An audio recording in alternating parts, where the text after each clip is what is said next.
to do a push-up correctly by using my 5 top tips to help you master the perfect full push-up.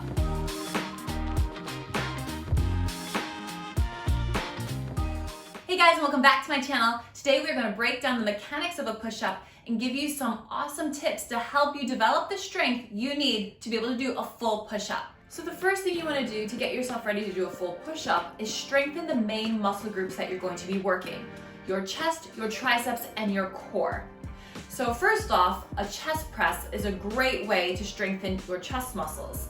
So ideally you want to be using some heavy weights here. I'm going to be demonstrating with some lighter dumbbells, but if you can get a hold of a barbell or heavier dumbbells, that would be perfect. Ideally you want to be able to push half of your own body weight.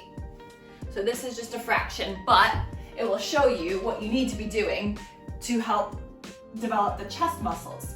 So if you're here lying on your back or on a fitness bench, you want to take your chest press, exhaling to push up, inhaling to lower down. Exhale to press up, inhale to lower down. Making sure that you keep those weights right over your chest and they don't come higher and they don't come over your head. Now you also want to strengthen your triceps, which are the muscles in the back of the arm. Now you can do this as a bodyweight exercise or with dumbbells. It's really easy to do this as a bodyweight exercise just by lifting the hips up and bending the elbows, dropping down, lifting up. You could also have your hands on a chair doing this, and then to advance, extend the legs, bend those elbows, and press back up. And finally, we want to strengthen your core. Now, a plank is a perfect exercise to practice because a push-up is pretty much a moving plank. So if you come onto your hands and then step back and lift up into a high plank position, pressing through your palms, holding this high plank position is perfect. So you want to press through your palms and your pinky fingers, drawing your abs in and up and pressing through those heels, pressing them back. Once you feel quite good, bring those feet together and then also squeeze everything into the midline of the body. Once you have perfected your plank here, you can also then lower down onto your forearms, tuck and lift, and also practice your plank here. So my second tip is to get you to try an incline push-up. I'm going to demonstrate here at this bar, which is about hip height, and once you start to feel stronger, you can find an object that's halfway to the floor, such as a fitness bench or a couch or a table. So from here, you're going to walk your feet back, feet under sit bones, hands a little bit wider than your shoulders. Now we're trying to lock out the body from your head to your heels because a push-up is a moving plank. What we're going to do from here is inhale, soften the elbows, drop your chest to the bar. Exhale to push yourself away. So it's really important we connect our breath to the movement. Inhale to lower, exhale to push away. You can really feel your shoulder blades gliding around your rib cage. And just because we're working chest and triceps doesn't mean that's the only muscles working. Our abs are really engaged, and as we exhale, core engages, and that sets your whole movement off. Now, to advance, you can bring your feet closer together so you squeeze everything into the midline of the body, squeezing inner thighs and glutes even more, so we can really activate that plank. Inhale to lower, exhale to lift. Inhale, lower, exhale to lift. Try to complete 3 sets of 10 to 12 reps, and then you can drop it down to a lower incline. Now, once you've mastered those incline push-ups, it's time to take it down to the floor.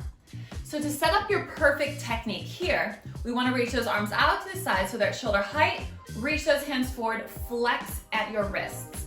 What you want to do is bend your elbows, bring those elbows to flare out to the side, so now you know what muscles you're recruiting, and then you're pressing yourself back out. So we want to make sure that we keep a nice long line from your head to your knees. And we're going to inhale, lower, exhale, press away. So let's bring it down to the floor. So this is that position that we're looking for. And now you can take your knees wide, feet together and lift it. And what you're going to do is just make sure that you have your hands just a little bit wider than your shoulders. Now draw those abs in and up so you can inhale to lower, let those elbows flare out to the side, exhale to press yourself out. So take your eye line to gaze forward a little bit and make sure you use that breath. Inhale, lower, exhale up. Watch that you don't sink into the lower back, and watch that your hips don't come up. You want to make sure you drop your chest right in between your hands. So if you start going into that arch in the lower back or the hips come up, you'll notice your chest doesn't drop in between your hands. Again, once you can do 3 sets of 10 to 12 reps, you're ready to move on to the next progression. So my 4th tip is an eccentric push-up or a negative push-up. It means we're gonna take the lowering phase of the push-up as slowly as we can, and then we're just going to carefully get ourselves back up. So we'll start from that kneeling position that we were in on the previous push-up. What we're going to do is inhale and lower ourselves down as slowly as possible. It's like you're doing a chaturanga in yoga, and once you're down, you can press yourself back up or wiggle yourself back up as carefully as possible without arching into the lower back.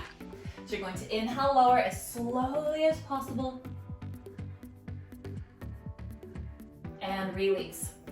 Once you feel good here, we're going to lift it up onto your toes. So now we're in that full high plank position, setting it up for a full push-up. From here, we're going to inhale, lower.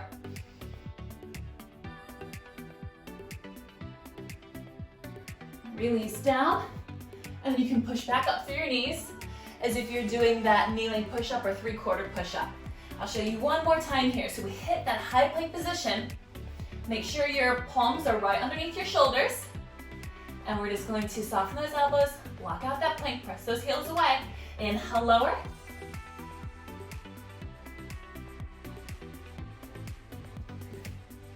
Knees down, push back up, and reset. Now this one's a little bit more challenging, so if you can do 5 to 6 reps and complete 3 sets, you're ready to move on to the next progression. So my 5th and final tip and progression is a hand release push-up. So you can do this again from kneeling or from your full high plank position. From kneeling, you can have your knees apart, toes together and lifted. Again, you're going to inhale, lower, normal speed this time. Inhale down, lift the hands, so you really have to engage through your back and your shoulders. Then press your palms into the floor, grip the floor, and press yourself back up.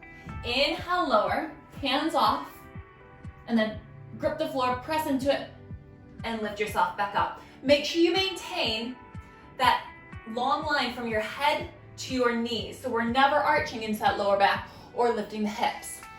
I want to make sure that as you lift yourself back up, we lift up in one long line with those abs braced using your core, and watch that we don't switch it off and we get any of these weird wiggles up. Now, from a full high plank position, same thing.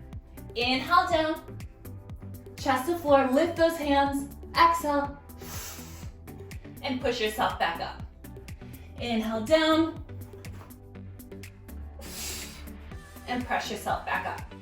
So even though I am struggling on that last progression, I am able to take a full push-up. My range of movement isn't as great as I would like it to be, but I am working on it. So for the full push-up, again, resetting those hands, your feet will be underneath the sit bones. Take the eye lines, look forward a little bit. Inhale down, exhale up.